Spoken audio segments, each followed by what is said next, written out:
Get into the game with Garden Swartz Team Sales. They have everything you need, from screen printing, embroidery, and digital printing services, high school letterman jackets, and all high school and club uniforms, and individual and team apparel with the most reliable brands like Speedline, Rollins, and Wilson. And don't forget to check out the latest F7 Shut helmet. It's all at Garden Swartz Team Sales. Give them a call, 505-884-1234. Garden Swartz Team Sales. Well, I'm going to the frontier, walking to the cashier, order up a root beer and a number one. Cover it with green stuff, one scoop is not enough. Find a booth is real tough, backed by the Duke. Meet my family, meet my friends in the quirkiest restaurant I have ever been. All of Albuquerque's favorite spot, it's the Frontier Restaurant. The Frontier Restaurant is a proud supporter of ProView Sports Network.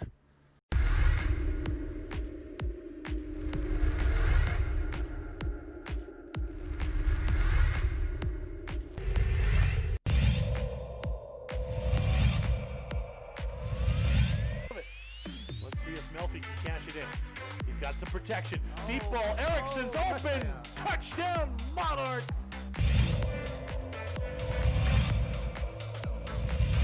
Second and 10, Smith looking, and he's going to fire over the middle, and he's got his guy, and it's another big play. Walking away for a touchdown, Tristan Altier. They're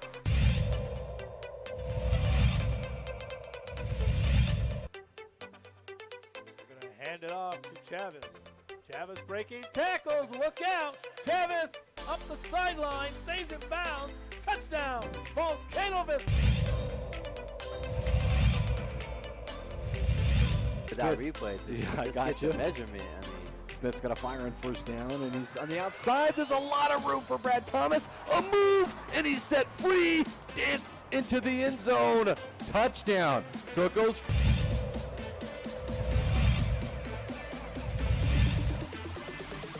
He'll run with it. Stumbling. Gets down into the end zone. And looking to throw it. And he throws it in the end zone. Caught! First and 10 from the 11. And spin move for Smith. Push the B button. Dance into the end zone.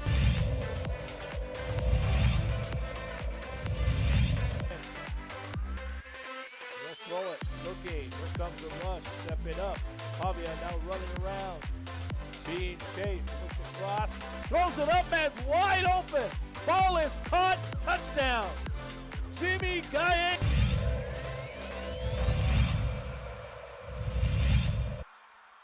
Chavez dropping, looking, stepping up. He's going to run. He's got a lot of green in front of him. To the end zone. Touchdown. Rio Rancho, Isaiah Chavez. Chavez set. He's going to run with it again and dives and...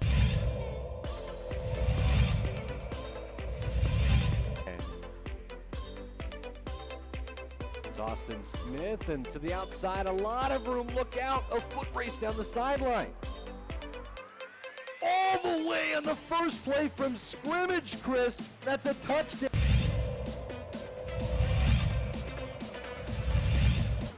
Scrambling. And great hit. He bounces off outside. Got some daylight at the 20, the 10, the 5. What an incredible run.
Good morning, everybody, and welcome to Red Menace TV here on ProView Networks. Leroy Lucero, along with, from beautiful Sin City, Michael Carlyle. What's up, man? How are you? I'm doing well. How are you? I'm good, man. I'm very good, actually. I'm bored, but I'm good. Wait. You're the only man I know of that could be bored in the city of Las Vegas, Nevada. How did that happen? Well, because I'm here with the Lobos, and we are in full bubble effect. I mean, any other time I'm out in Vegas, it's not that hard to find fun. When you're in a bubble, when everybody's trying to stay safe and complete a football season, you spend a lot of time in your hotel room watching TV. So there's like no casino action, no going to. Oh, so you are all of you all. I guess there's women too. I was going to say all you guys, but I'm sure there's females there as well. All of you all, the whole team, everything. You're all in the bubble. Yes. Okay. So is it like late night popcorn conversations with Robert Portnoy and Frank Mercogliano? Are you going to team meetings to learn what the defense and offense are going to do? I don't go to team meetings. No, there's no late night popcorn sessions. There's late night watching Modern Family reruns on USA. Okay, well that'll work. Okay, that's good. That's good. So you weren't even able to like lay some bets down on this weekend's football games, huh? No. Dude, Oh. what part about being in a bubble is so hard to comprehend here, my man? Well, I guess I'm struggling with the bubble. I guess that's all I can say. So do you, what do you do for dinner? Like, do you go down and grab something or do they just bring it to you? They, just like with the team, all of us here, the support staff and all that, it's mealtime. You go down, you pick up your food, you go back to the room and eat it. Okay. Are they feeding you good at least? I'm fine. Look, I don't eat a lot these days, so I don't need much. So give you like a little feed bag, you hook it to your mouth or what? Right. Yeah. Something. Okay. I should apologize to everybody. You can probably tell I'm sitting in a car. The Lobos are practicing right now, so I'm at Sam Boyd Stadium. I didn't want to be out sitting in the stands because of the sun. I was afraid I'd be washed out, so I just came back to our rental car, and I'm sitting here. So I hope it's okay. My apologies. No, it's great. You mentioned you're in a bubble. I wouldn't expect you to be in a studio somewhere in Las Vegas or something because you're in a bubble and you can't see people. When people walk close, whether it's at Sam Boyd or when you're walking into your hotel, are you like, stop, we're in the bubble? Is there bubble police? Dude, in all seriousness, I have not seen really any issues of like people, let me pull my mask down for a little while or anything like that. And as far as the hotel, there's only a handful of people at the hotel that's not associated with the football team in some way. As I understand it, where we're staying opened up the day before the Lobos got there. So, they closed for a while. Very few people. As a matter of fact, to get my exercise, I usually go out and walk in the parking garage. You can count on both hands how many cars are in that parking garage and have extra fingers left over. So it's pretty much everybody here is UNM. Much like when they were in Albuquerque, there's the testing several times a week and all that. It's pretty, I put it like this, I feel very safe and I'm incredibly paranoid about things like that. But yeah, I've got no concerns at all. Cool. Well, they did show there was an article in the paper and they showed the pictures of the Lobo football team doing their walkthrough before the Hawaii game in the parking lot. And I don't know if you ever saw that old movie Highlander from the 80s with Sean Connery and I can't remember, Christopher Lambert, where they had the sword fight in the parking lot. So I was wondering, it's kind of like that. How was that walkthrough? Well, first of all, on my radio show every day, I can't get away from Trujillo making references to 1980s movies. And now I've got you doing a Highlander. It was not Highlander-like at all. But, yeah, they did do a walkthrough there. And they've done walkthroughs in the parking garage there. I was out walking, today's Wednesday, Monday. And I'm out there doing my laps in the parking garage like a dope. But and all of a sudden I start seeing all these people in red coming out. I'm like, what the heck's going on? I'm like, oh, they're going to do their walkthrough. Cool. Very cool. Yep. Well, the Lobos did go to Hawaii, and I thought it was a great game. I thought the Lobos played really well. They got their running game on track. Yeah. I thought Tavaka Tuioti had probably one of his best games that I can remember as a Lobo before he got knocked out. And what else can you ask for? You had a shot to at least get into that game and possibly win it in the fourth quarter. I thought that was pretty good. No, it was. Look, it was a really good game. The Lobos struck early. That they were up at the half. I think it was 2014 at the half. Late in the first half, Hawaii's driving. That they're getting down in scoring range, and the Lobos come up, with a big interception.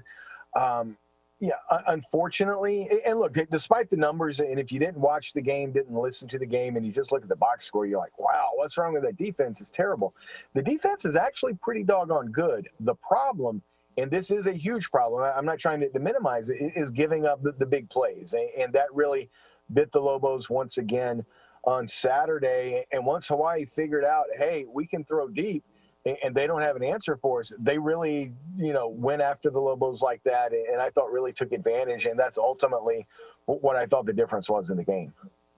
Well, and I don't know if Rocky or Coach Gonzalez has spoken on this, but it just doesn't seem in two games now that the Lobos really can't get any kind of pressure on the quarterback, which is allowing, double moves and wide receivers to really get deep on them and gives up. I talked about it last week, Michael. I don't care how great of a DB you are. If there's no pressure on a quarterback, you're going to get toasted.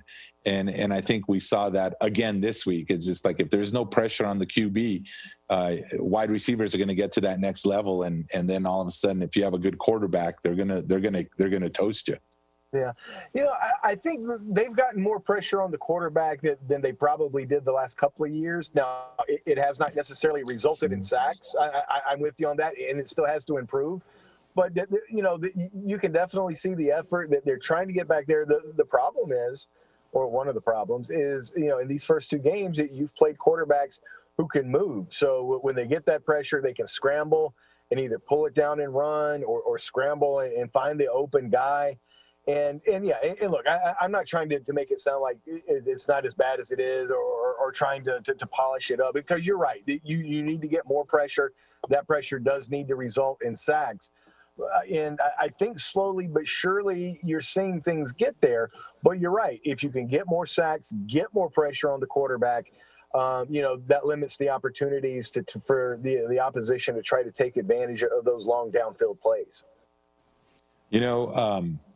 San Jose State had a really good run defense. They did well against Air Force. They also did well against the Lobos. I thought the Lobos got their running offense, their two running backs. I think they really got them into space, and I really think they had a great game. It seemed like their running game really got on track versus the Rainbow. Are they still the Rainbow Warriors, or are they just the Warriors? Okay. Both ways. The Rainbow Warriors officially. And look, part of that, and again, no excuse making here. I'm just trying to lay it out the best I can. But what you saw in the San Jose State game, especially from the offensive line, a team that hadn't had full practices in over 2 weeks.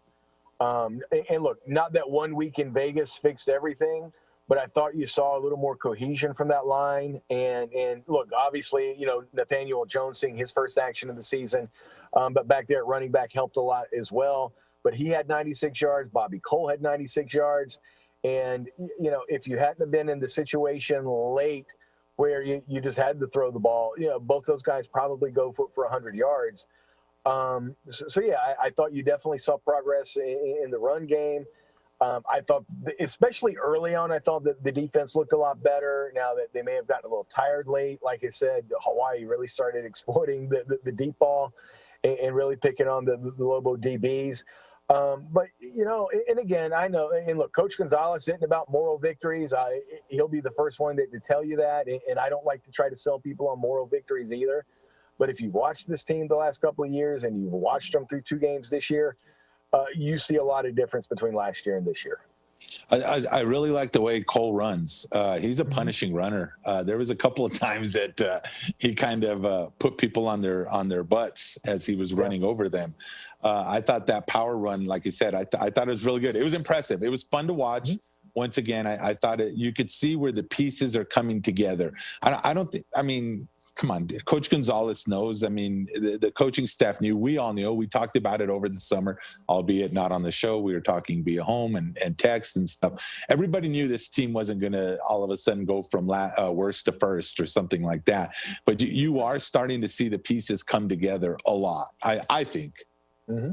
No, absolutely. Look, it's going to be a process, so for sure. But yeah, if you're patient, if you are a Lobo fan, like I was saying, I think you've seen a difference, and I think you will continue to see this team slowly but surely improving throughout the season. Cool. Well, I'll tell you what, we're going to take a quick break. It's Red Menace TV, Leroy Lucero in Albuquerque, Michael Carlyle in the bubble. We'll be back to talk about another bubble, maybe, or a bubble burst, I should say.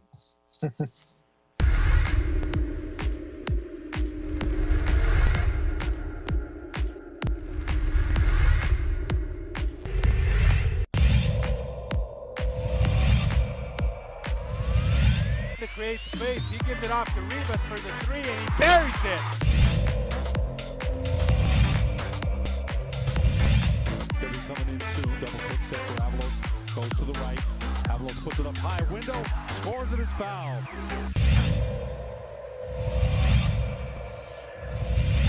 Right here by Lewis all the way, coast to coast, and finish. What a around the screen against White. Step back, it's blocked. JB with the block.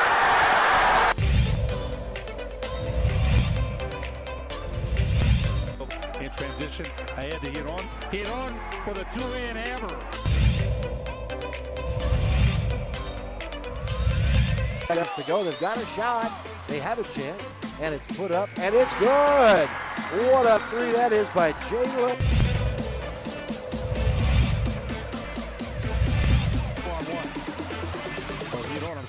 Hidon puts it up.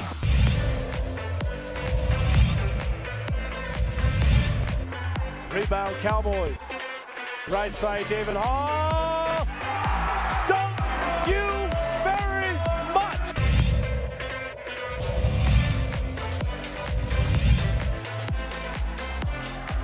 Here come the Cowboys. Domina Lovato lays it up. Missed it. Hey, how about it? Thank you, Lusses. Thank you very much, Raquan Mitchell. Clock at 6. They get it. Barnes Tompkins fires. Yes! Pass up court. This for the win. Blocked by DJ Bustos. Cowboys win. Cowboys win.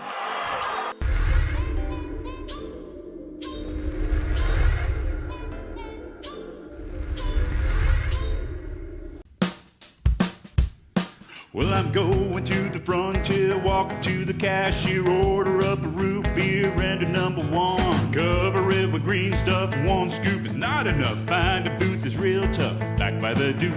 Meet my family, meet my friends in the quirkiest restaurant I have ever been. All of Albuquerque's favorite spot, it's the Frontier Restaurant. The Frontier Restaurant is a proud supporter of ProView Sports Network. The New Mexico High School Coaches Association, established in 1941, is an organization of New Mexico's best and most professional interscholastic coaches. Coaches across work daily to help our student athletes excel in the classroom, on the field of play, and in our communities. Students that participate in interscholastic activities attain higher grades, higher graduation rates, and higher wages. Responsible for the North-South All-Star Games, statewide Coaches Award Program, and providing multiple professional development opportunities for New Mexico's coaches. Be a great coach by coaching beyond the game. Don't sacrifice quality of flavor when you're in a hurry. Golden Pride offers ribs, fried chicken, green and red chili breakfast burritos, and Frontier Cinnabons. 4 great locations, or visit us online at goldenpride@abq.com. Golden Pride Barbecue Chicken and Ribs, proud supporter of ProView Sports Network. Well, I'm going to the frontier, walking to the cashier, order up a root beer and a number one. Cover it with green stuff, one scoop is not enough. Find a booth is real tough, back by the Duke. Meet my family, meet my friends in the quirkiest restaurant I have ever been. All of Albuquerque's favorite spot, it's the Frontier Restaurant. The Frontier Restaurant is a proud supporter of ProView Sports Network. Is this my car? State Farm knows that for every one of those moments, This is ridiculous! there's one of these. Is this my car? What? This is ridiculous. This can't be happening! This can't be happening. Oh, it's happening, sweetheart. Oh, it's happening, sweetheart. Shut up. Shut up!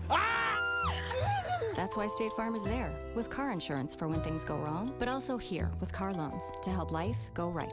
State Farm. Talk to State Farm agent Marty Size or Michelle Rudolph in Albuquerque today. Get into the game with Garden Swartz Team Sales. They have everything you need from screen printing, embroidery, and digital printing services, high school letterman jackets, and all high school and club uniforms and individual and team apparel with the most reliable brands like Speedline, Rawlins, and Wilson. And don't forget to check out the latest F7 Shut helmet. It's all at Garden Swartz Team Sales. Give them a call, 505-884-1234. Garden Swartz Team Sales. Don't sacrifice quality of flavor when you're in a hurry. Golden Pride offers ribs, fried chicken, green and red chili breakfast burritos, and Frontier Cinnabons. 4 great locations, or visit us online at goldenpride@abq.com. Golden Pride Barbecue Chicken and Ribs, proud supporter of ProView Sports Network. All right, welcome back to Red Menace TV here on ProView Network. Leroy Lucero in Albuquerque, Michael Carlyle in the bubble of Las Vegas, Nevada, floating around. Is it like the kids' bubbles and you kind of roll like that? Are you like the boy in the bubble? Now we'll go to a 70s movie. That's 70s. That's not even 80s. That's 70s. That was Travolta too, right? I believe it was, yeah. No, I feel, look, there are times when I'm sitting in my room, I feel like the boy in the bubble. To answer the first part, I wish I had some bubbles to blow. That might be entertaining. But yeah, no, it's, look, and it's, let me be clear. It's not bad. It is what it is. And I don't mind doing it at all. But it's just trying to reiterate, it's not really what you think about when you think about, ooh, Las Vegas. Yeah. There's casinos, there's no restaurants, there's none of that stuff. It's a lot of sitting around in the hotel room. For you, I mean, for you and the football team, not for people that would travel out there. No, yeah. If you're just some, Joe Schmo who wants to come to Vegas, yeah, you can still do all that. But I'm talking in terms of Lobo football. Yeah, I mean, this is all about business, playing football and trying to stay safe and not have, any positive tests and things like that. Cool. So are fans allowed to go to the games if there's games there? I know the Lobos are going to have a home game there. Yeah, home game this Saturday at Sam Boyd Stadium hosting Nevada. That just seems so bizarre. There will not be fans allowed. Okay. I don't know what happens for the next home game. I think there's a lot of things still up in the air. If I had to guess, I'd assume it's probably going to be here, but I don't think anything's been decided on that. I guess the possibility exists to possibly have fans at some point, but the Raiders aren't doing fans, and that's a personal choice. Mm-hmm. UNLV, I'm not sure if it was last week's game they played or if it's their next home game, but they got permission to have a very small amount of fans over at Allegiant Stadium. But I don't think really, whether you're talking the Raiders in NFL, whether you're talking the Mountain West schools here, I don't know that it's much of a priority right now trying to get fans in stands. It's just the priority is just trying to be able to play games and keep everybody safe and keep the season moving along. Awesome. Well, and that's something that I wanted to kind of segue to and talk to. Obviously, in 2020, everything's about COVID is controlling a lot of what we do. We talked off the air that Air Force canceled their game last week versus Army, correct? Mm-hmm. Correct. And then this past week, they canceled against Wyoming. Or is it this coming week that they canceled against Wyoming? this coming week at Wyoming. Yeah, that game's been canceled. And of course, the Lobos next week are scheduled to go to the Air Force Academy. And as of now, that's a Friday night game. As I understand it, the problem that Air Force is dealing with right now, it isn't so much with the football team specifically, although there have been positive tests there. It's more about the overall number of positive cases at the academy. And look, all I know as far as how this will relate to the Lobos is, as of now, next week's game scheduled to play. Now, depending on where you're at with cases, and this is just me speculating, I don't have any inside knowledge on this. I want to be clear on that, but maybe you see that game played somewhere in Colorado, but not at the academy. Maybe that game gets moved here in Vegas or somewhere else. I don't know. I think a lot's up in the air, but despite what's going on right now, at least as of now, it looks like that game's still going to happen. It's getting close to Thanksgiving time. And, when we were kids, remember, you just go to the park, have a football, and have yourself a little football game after you ate your Thanksgiving dinner. Maybe that's what they should do. Just find a park and just play. It's like, hey, those 2 trees are the end zone. These 2 trees are this, roadway here is the other end zone. And it just like, we could do 2-hand touch or the double pass or whatever we need to do. Let's just get the game on. Yeah, maybe. Or we could just have turkey. Or there could be that too. I mean, maybe we just have a big feast there. Speaking of COVID and what's going on here locally, and I know I'm sure you get the internet there. Well, that would be bad if you didn't get the internet in the bubble. I think that would be the end of things. Oh, yeah. The New Mexico State University Board of Regents voted to have a bubble of their own down in Las Cruces with the men's and women's basketball team. Kind of like, I guess it would be kind of like what not quite like what the NBA did, but still they would be quarantined in a dorm, the teams, and I guess coaches and other personnel that's part of the team, and then play their games there at the Pan Am Center, and then all travel and stuff. They voted to do it, to try to go for it. And the governor promptly said that's not going to happen. What are your thoughts on all that? Yeah, the governor made it clear that through her spokesperson that there are no exceptions to the public health order. Look, it's tough. And this part's actually kind of funny. At the Regents meeting, Mario Mocha, their AD, spoke, and he laid out their 3 scenarios. Hey, we bubble here, we play here. That's our preferred method. We practice here, we play games out of state. We'll call that the united option. The third option, we go out of state, we practice, we play, we spend our money out of state. We'll call that the Lobo option. But no, in all seriousness, it's weird because I know El Paso's been thrown out as a place where the Aggies might go. Now, I don't think there's a chance in heck that they wind up there just because of what's going on. But the irony, if they wound up there, the Aggies going to possibly El Paso so they can play. Meanwhile, the university that's in El Paso, UTEP, football, it looks like, is going to play the rest of their season in Midland, Texas. UTEP basketball is trying to find somewhere to go. They're both trying to get the heck out of El Paso.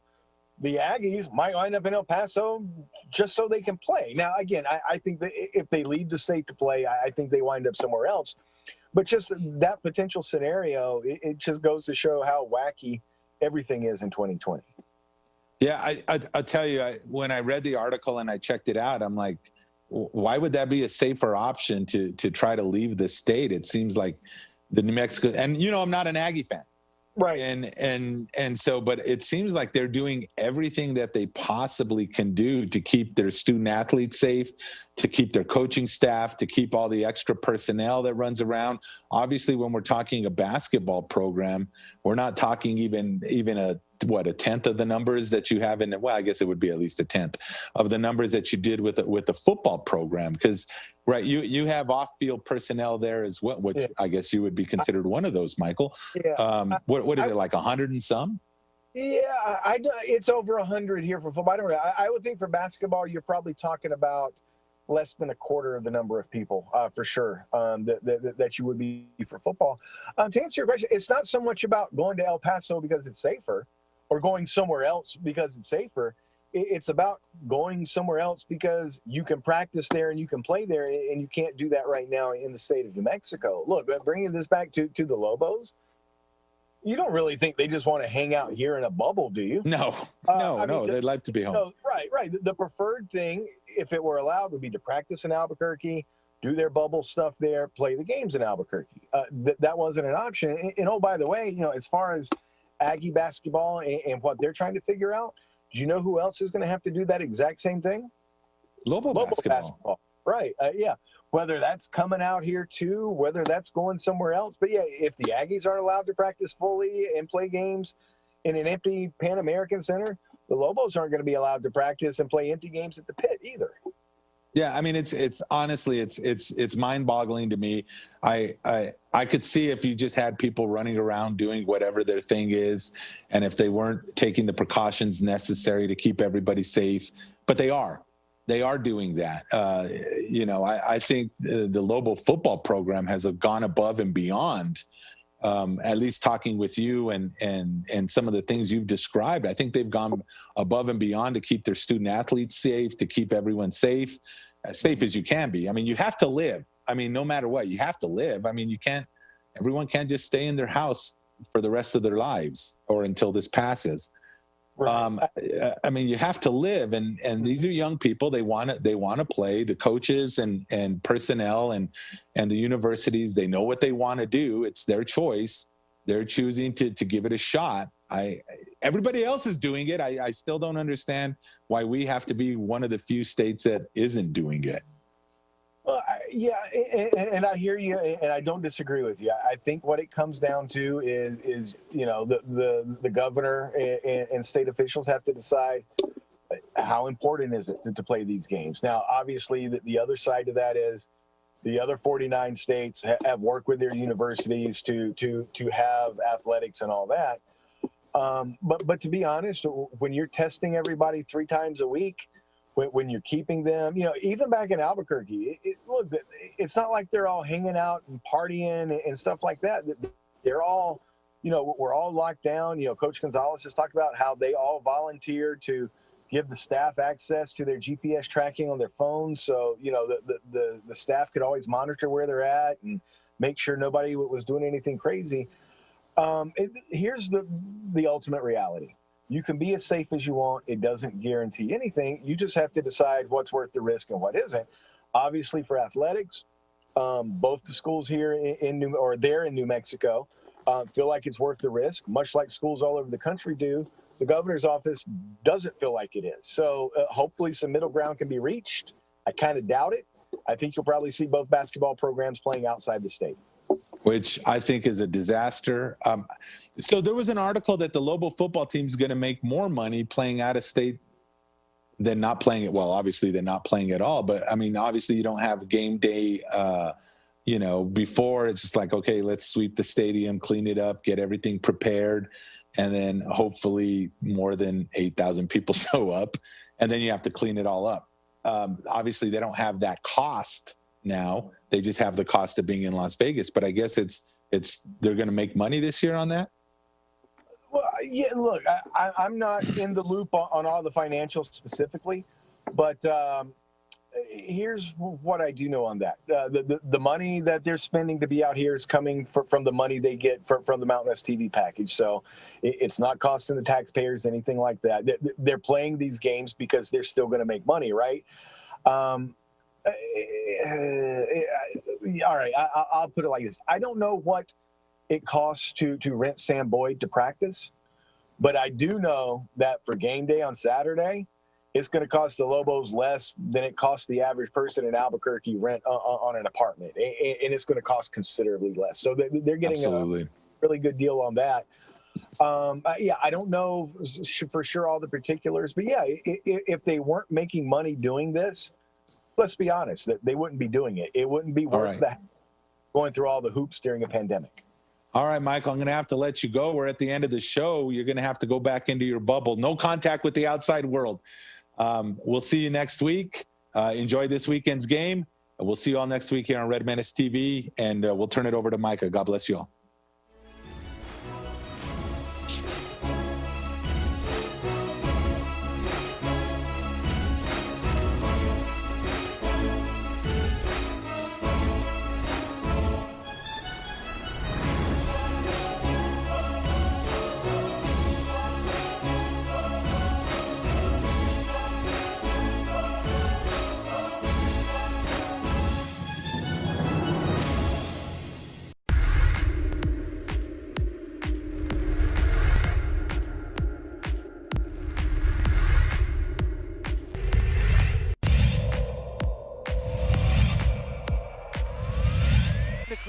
space. He gives it off to Rivas for the three, and he buries it.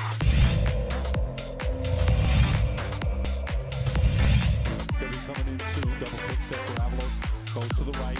Avalos puts it up high. Window. Scores and is fouled.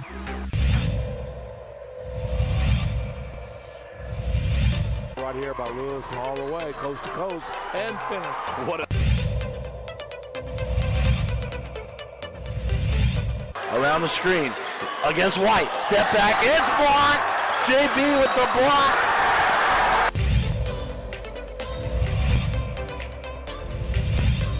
In transition. Ahead to hit on. Hit on for the two-hand hammer. Minutes to go. They've got a shot. They have a chance, and it's put up, and it's good. What a three that is by Jalen.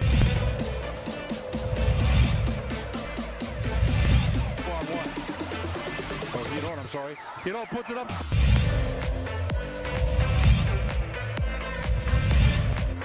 Rebound Cowboys.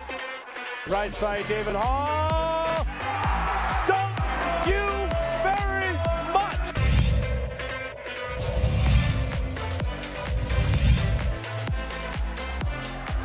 Here come the Cowboys. Lamina Lovato lays it up. Missed it. Hey, how about it? Thank you, Lusses. Thank you very much, Raquan Mitchell. Clock at 6. They get it. Barnes Tompkins fires. Yes! Pass up court. This for the win. Blocked by DJ Bustos. Cowboys win. Cowboys win.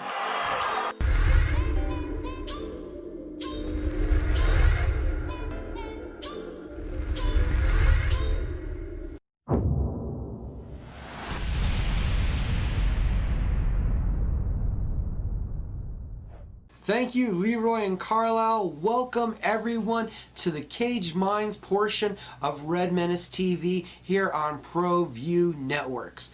So coming up here in segment number 1, we're going to look back at last week's MMA action and look forward to this weekend's upcoming action. A ton of events going on.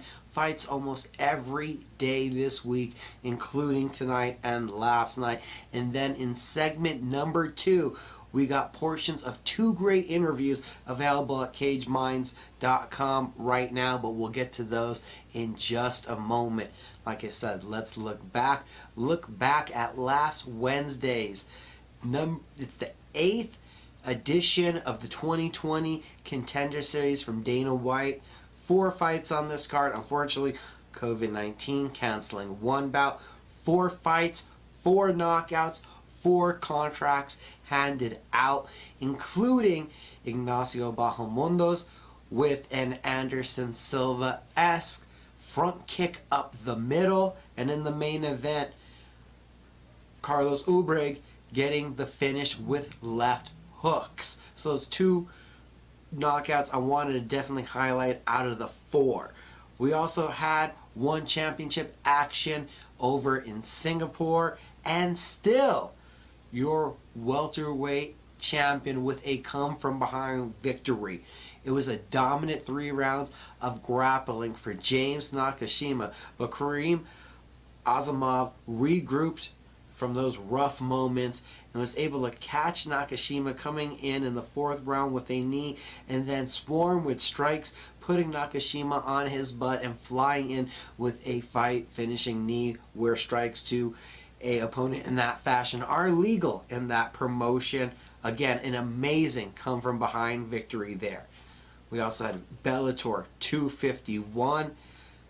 The most outstanding portion of the prelims to me was the performance of light heavyweight Julius Iglesias, a striker first who really utilizes his jab and then goes to the body, taking apart Alex Pazili and not giving in to the Pazili takedowns. And for the second time that I've seen Iglesias do this, actually putting a wrestler on his back. So this is a striker who has embraced the submission game and then also takes it that another level with putting in the effort in the wrestling. Ingliskas is one of the most talented prospects in MMA in the light heavyweight division, and is definitely somebody to keep an eye on there in the Bellator promotion. On the main card, we saw incredible timing, and I'm talking about the incredible timing of Derek Anderson to land a soccer kick to Achilles Mota just as Mota had became a kickable opponent. Get in the getup. Yes. Oh, so much timing in that strike that Anderson lands. Mota just barely legal. Knee off the ground. The kick comes. Beautiful timing and a spectacular finish. You also saw great groundwork on the main card as Austin Vanderford improves to 10-0, big takedowns, and devastating ground and pound. Into the main event, where the debut of Corey Anderson in Bellator lived up to the billing as Anderson put Melvin Manhoef on his backside, dropped devastating elbows, cutting open Manhoef and forcing the referee stoppage. So overtime, didn't have to put in overtime, and I think earned himself a light heavyweight title shot. So a great debut from Corey Anderson there in his first fight in Bellator. You had a stacked night of finishes as we look at what the UFC did. UFC Fight Night, Santos versus Teixeira. The 10-fight card, like I said, was just full of finishes. Gustavo Lopez got the night started. His left hand was on point. He then got Anthony Burchak to the ground and found the rear naked choke finish. It wasn't a full knockout, but it was definitely a TKO as Max Griffin jabbed Ramiz Brahima to the face a plethora of times, bruising him up, and then found a fight-finishing elbow in the clinch that split Brahima's ear to pieces. You can find that image out there still across the internet, but unfortunately, I'm not allowed to show you that here, guys.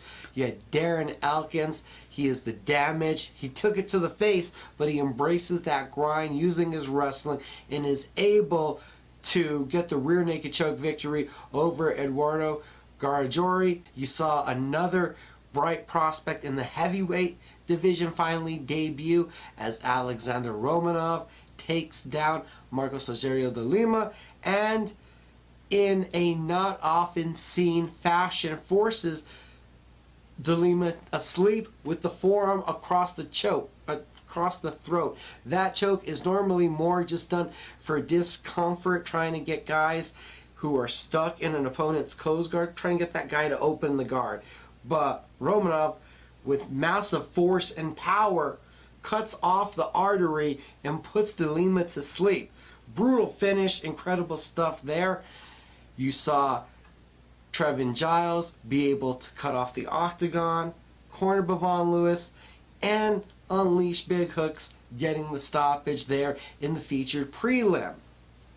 The main card, you saw Sean Yan be able to outduel Claudia Gadelha, rebound from spending the first round on her back to really out-jab and control the clinch against the Brazilian. The Chinese fighter now improves to 6-0 in the octagon.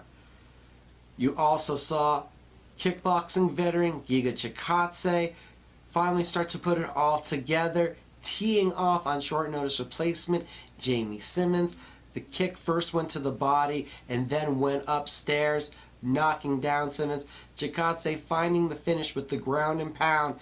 And now a 3-0 2020. Chikadze gaining momentum with all of his kickboxing experience. He's definitely somebody to watch in a stacked and loaded featherweight division I really believe is the best in all of MMA. Now 6-0 in the UFC, including 5 wins in the bantamweight division. Raoni Barcelos keeps cruising. Every punch the man throws is powerful. He's able to implement his ground game, get the fight to the ground. Remember, Raoni Barcelos, the bantamweight, making impressive moves. And in the main event, the 41-year-old Glover Teixeira wins his 5th in a row, and I believe is the most logical contender for Jan Blachowicz, as the next threat at the light heavyweight division. Teixeira was able to quickly get Thiago Santos to the ground in the first and second rounds. In the third round, Santos found a way to stuff the takedown, landed a massive left hand, dropping Teixeira to the ground. And as Santos took the top position and looked for fight finishing strikes, he wore himself out, and Teixeira could feel that shift in pressure, took the moment to explode, and in the getup was able to get around, take Santos's back, force Santos to the ground, a couple big shots, and Teixeira is able to sink in a fight finishing rear naked choke. A 5-fight win streak again for the 41-year-old, coming off of just a week ago where the 45-year-old Anderson Silva was retired. The 41-year-old Glover Teixeira becomes the #1 contender in the light heavyweight division, in my opinion.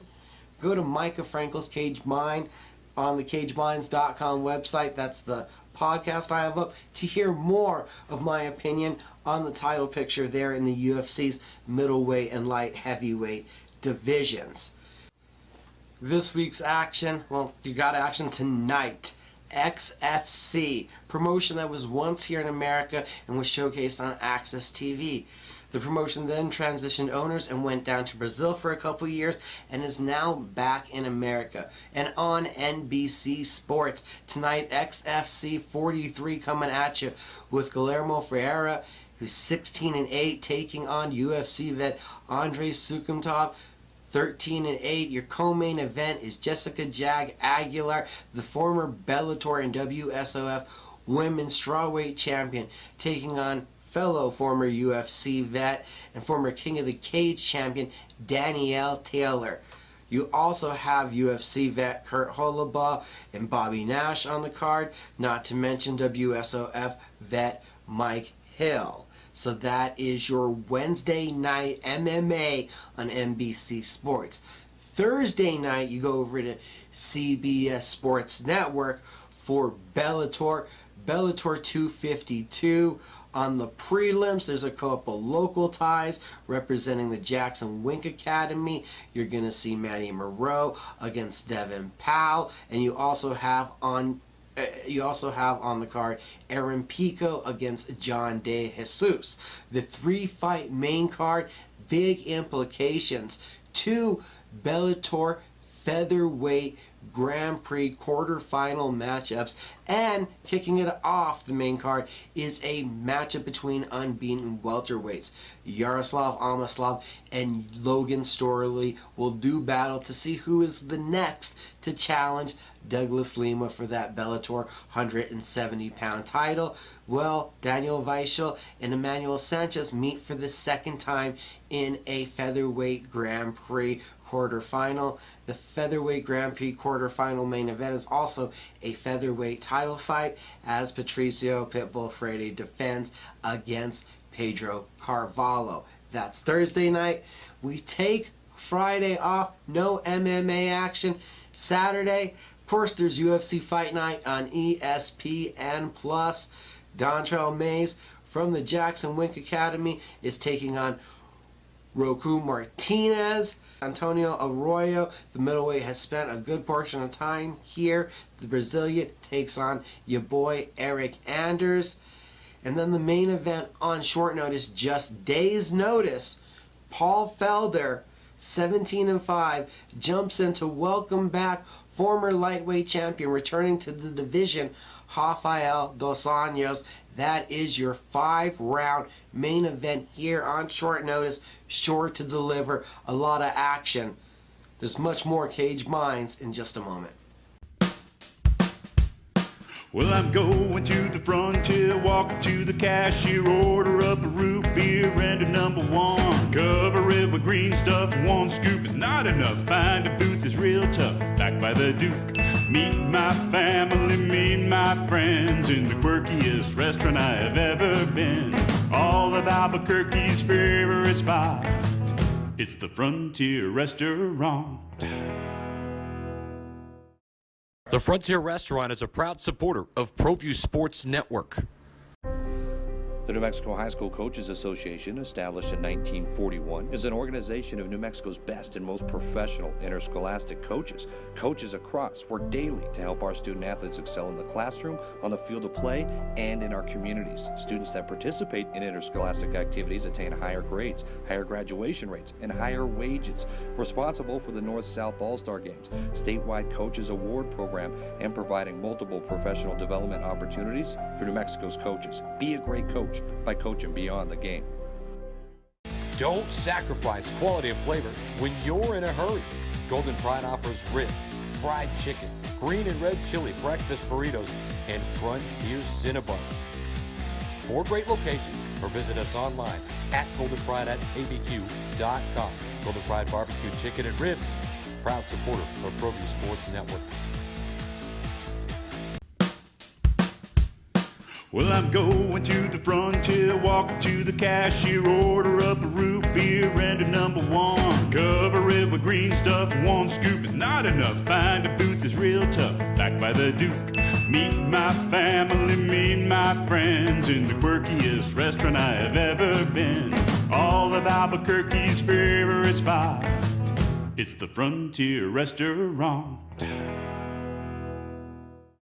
The Frontier Restaurant is a proud supporter of ProView Sports Network.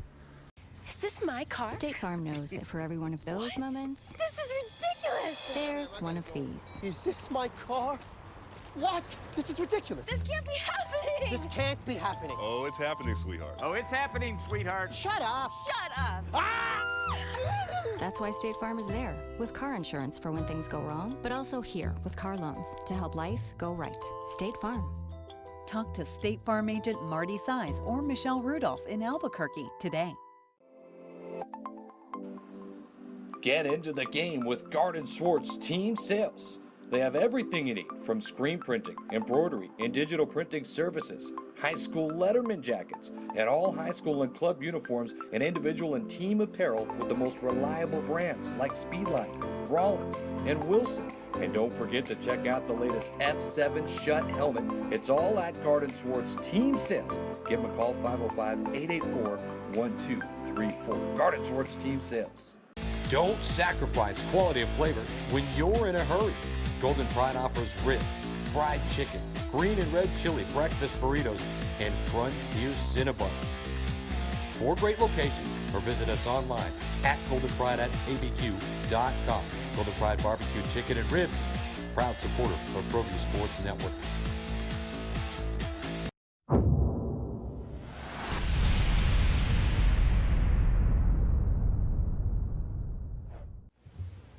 Welcome back to Cage Minds. One aspect of MMA that's been greatly impacted by the COVID-19 pandemic that I haven't greatly mentioned so far since we've been back here on Red Menace TV is the amateurs.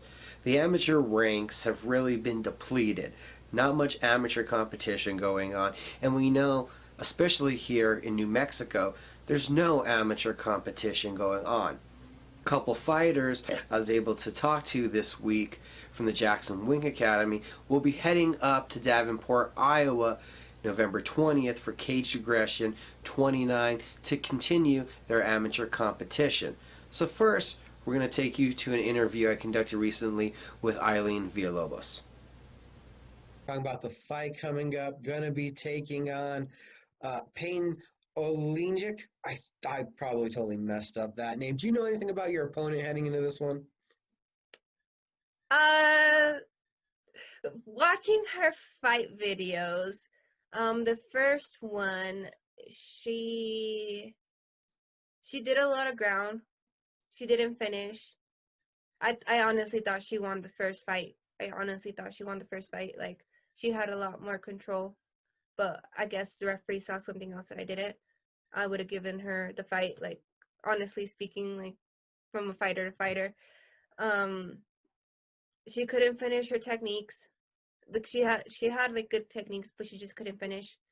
I'm pretty sure she's worked on that. So her ground game is decent. Like, it's decent. Her striking, I didn't really see much of it. And then her last fight, like, there was really not much of it, just because, like, she knocked the girl down and got a rear naked choke. So we'll see where it goes. Like, I want to keep it up on the ground, but if it goes to the ground, then like I'm comfortable there as well. What are your expectations? What are your coaches looking for from you? What do they say they want to see to, give you that check to sign off, for you for the next level?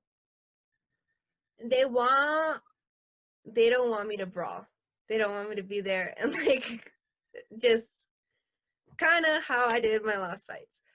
They want me to use technique, a lot more technique, because like anybody you can get, how Joey says it, you can get a bum off the street and they can give you a fight, but like technique is different. So we want to stay in that green zone. We want to hit and not get hit back. We want to showcase what we've been working on. How do you do that? How do you get the feet to connect to everything that you want to do, that you're envisioning that you're doing? Yeah, we have about 5 game plans for this fight.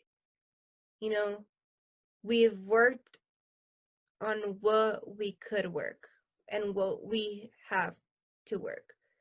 At this point, if we don't win the fight, it's because I did something wrong. It's not because of my coaches. It would be something that I did wrong, that I didn't listen. Because they have the tools, we've gone over them. So if something goes that I lose, it's going to be on me, not on them. Because we've worked on everything that we need to. And right now for this one, you're feeling good, you're feeling positive about everything? Yes. What is your expectations then for your performance? My performance, hopefully, like, we don't get past the first round, like, keep it quick and simple. But if we have to, like, it's fine. We've managed. I mean, my first fighter, when I was making my debut, I was going against a Muay Thai champ. What are some of those small goals that you have in line for this fight that you yourself want to see at least some minor improvement? What areas?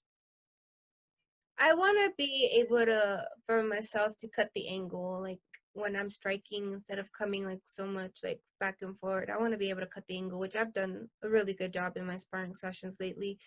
And the ground game, like I want to be able to like maintain ground, maintain like top position, like not give her an opportunity to do something, to do a reversal, for me to be in a disadvantage.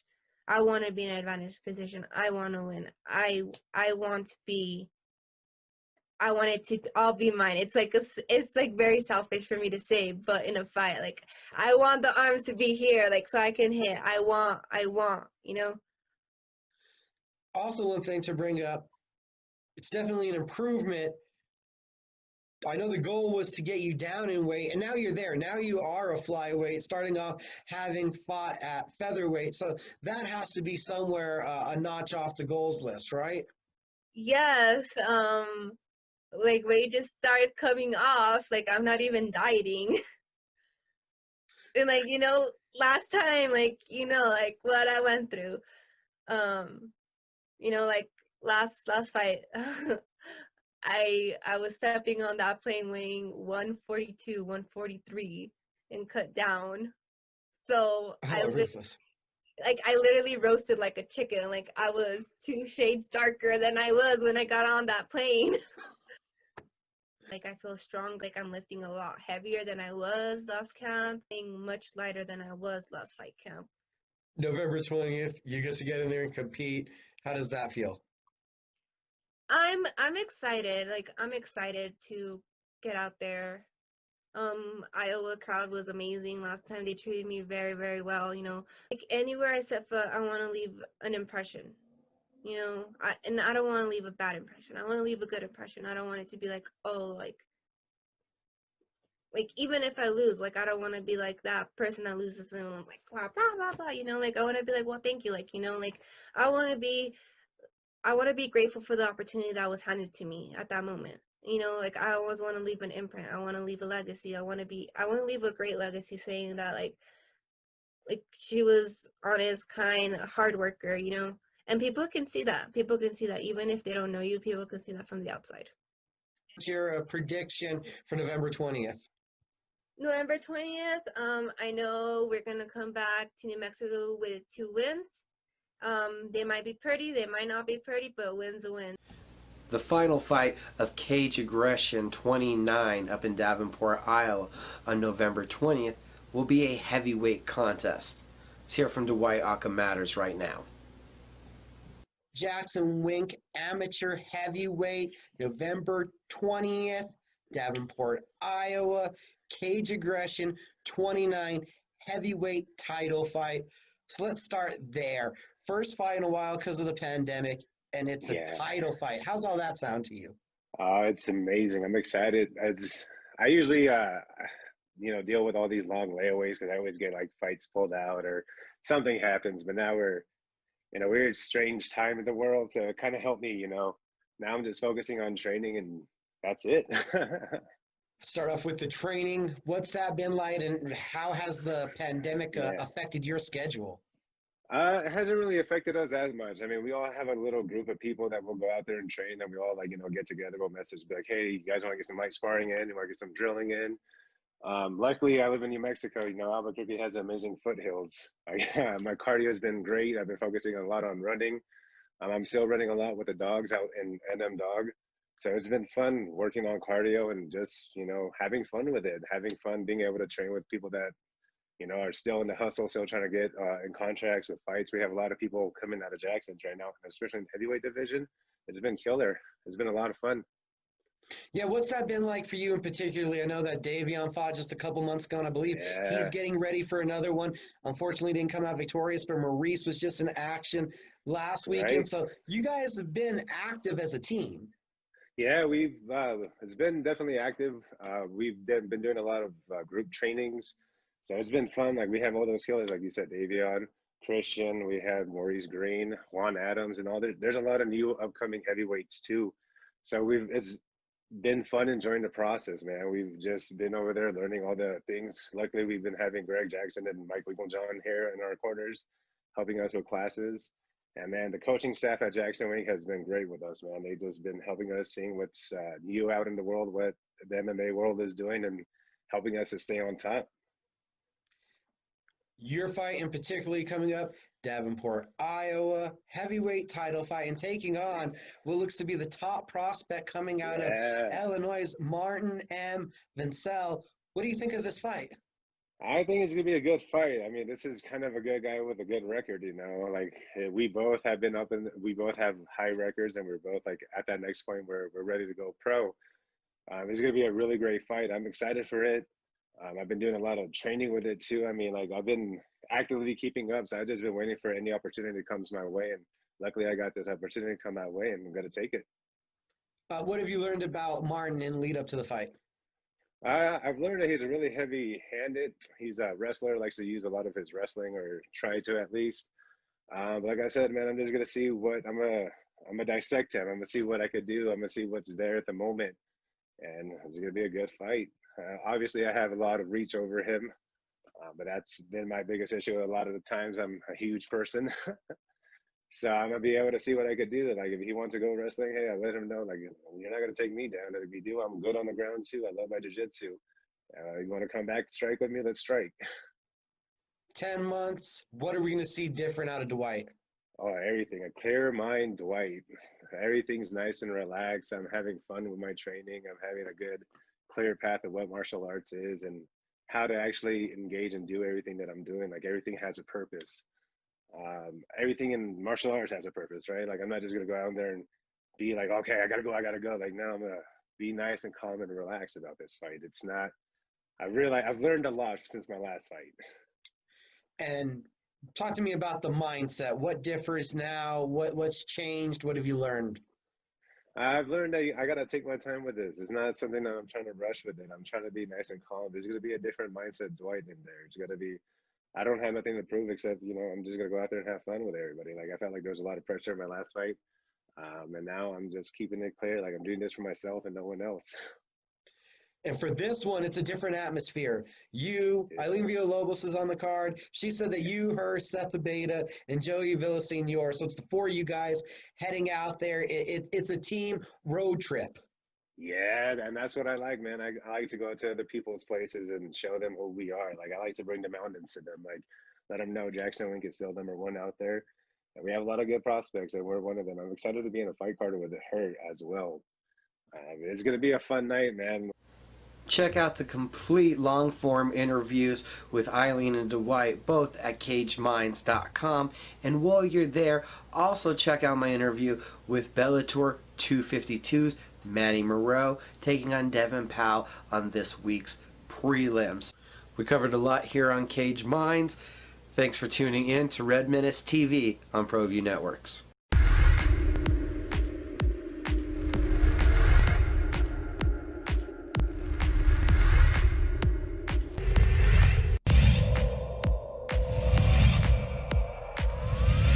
To create space, he gives it off to Rivas for the three, and he buries it. They'll be coming in soon. Double quick set for Avalos. Goes to the right. Avalos puts it up high. Window. Scores it as foul.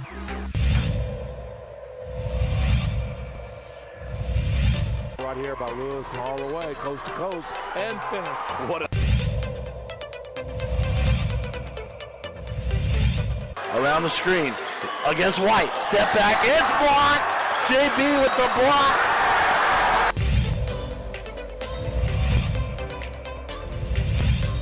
In transition, ahead to hit on for the two-hand hammer. Minutes to go. They've got a shot.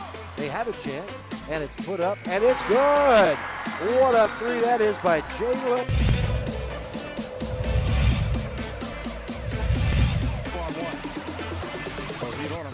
Hit on, puts it up.